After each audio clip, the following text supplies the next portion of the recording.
आंथ' सिगाङाव माबायाव दंमोन टिएमसिआव दंमोन।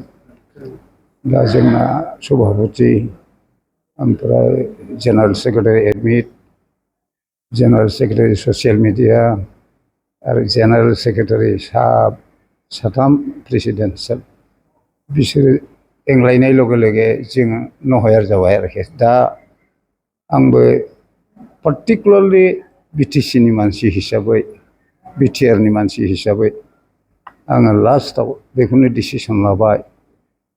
आरो जोंबो खोनाबाय मिडियायावहाय जे जयनिं जानायनि ज' माने मिलायलायनायनि खोथा जों खोनादों मिडियायाव। आं मोजां मोनदों पार्टिकुलारलि। मानोना जोङो गावनि माहारिखौ सिबिनोब्ला आरो बड'फा उपेन्द्र ब्रह्मनि सिमांखौ माने जाहोथारनो सानोब्ला जों इउनाइट जानांगोन। पलिटिकेलि मोननै पार्टिया गावजों गाव खमलायलायबा जानाय नङा। दा बे खोथाखौ जों मिथिबाय पेपार मिडिया। आं बिराद बरायदों।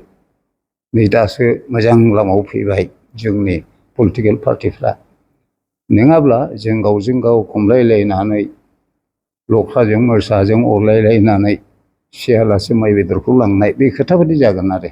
गतिके जों खौसेयाव फैनांसिगौ। दा जों ज' जानांसिगौ आरो बेखौनो आं खावलायो।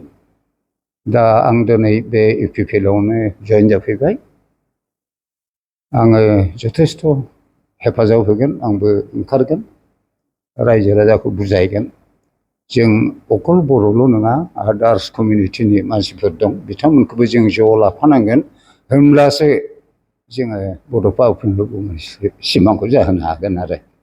आं बेखौनो फोजोबनाय जाबाय। धन्यबाद। जोंनि नोजोरावथ' जों मोजांखौनो नुदों। गोजोन थासारिखौ जों मोनदों आरो डेभेलपआबो जागासिनो दं। जायगा जायगा आंबो बेरायोथ' राजनैतिक भाबे नायगासिनो दं। गाज्रिखौ मावाखै आरो। थ' बे प्रथम गासिबो रायजो राजानि गांनाय उखैनायखौ हाजोबाथ' एसे सोरबा बोरैबा बुंनाया बेबो थिग जाया आरो। गतिके हेफाजाब होलायनांगौ, गावजों गाव परामर्स होलायनांगौ, जाहाथे जोङो माने खौसेथि जानानै जों आवगायलांनो हायो। बे बिटिआर बिटिसिखौ लानानै उइ आर नट सेटिसफाइड। जों बेयाव सेटिसफाइड नङा। जोंना सिगाङाव दस्रासोमोन। हाजार हाजार मानसि, हाजार हाजार जोहोलावफोर, हाजार हाजार जोहोलावजोफोर मुंख्लं जालांदों।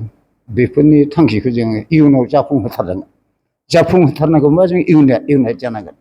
बेनो लामाया। थासाराव उफाय गैया। धन्यबाद। गथ' गैजायै जरा हौवा हिन्जावसाफोरनो हमिय'पेथिक फाहामथायनि गेजेरजों गथ' जोनोम मोनहोदों डक्टर भुबनेश्वर बर्मनआ। नोंगौ, बेरगावनि हमिय'पेथिक डक्टर भुबनेश्वर बर्मननि बाख्नायजाथाव हाबाफारि। गोदान जोलैनि गथ' गैजायै जरा हौवा हिन्जावसाफोरनो हमिय'पेथिक फाहामथायनि गेजेरजों गोबां सुबुंफोरखौ गथ' जोनोम मोनहोदों डक्टर भुबनेश्वर बर्मनआ। अदालगुरि जिल्लानि सिङाव थानाय बेरगावनि डक्टर भुबनेश्वर बर्मनआ थांनाय 2006 मायथाइनिफ्रायनो सावस्रिनि बिथिङाव हमिय'पेथिक आदबजों गोबां सिबिथाय होबोनानै गोदान जोलैनि गथ' गैजायै जरा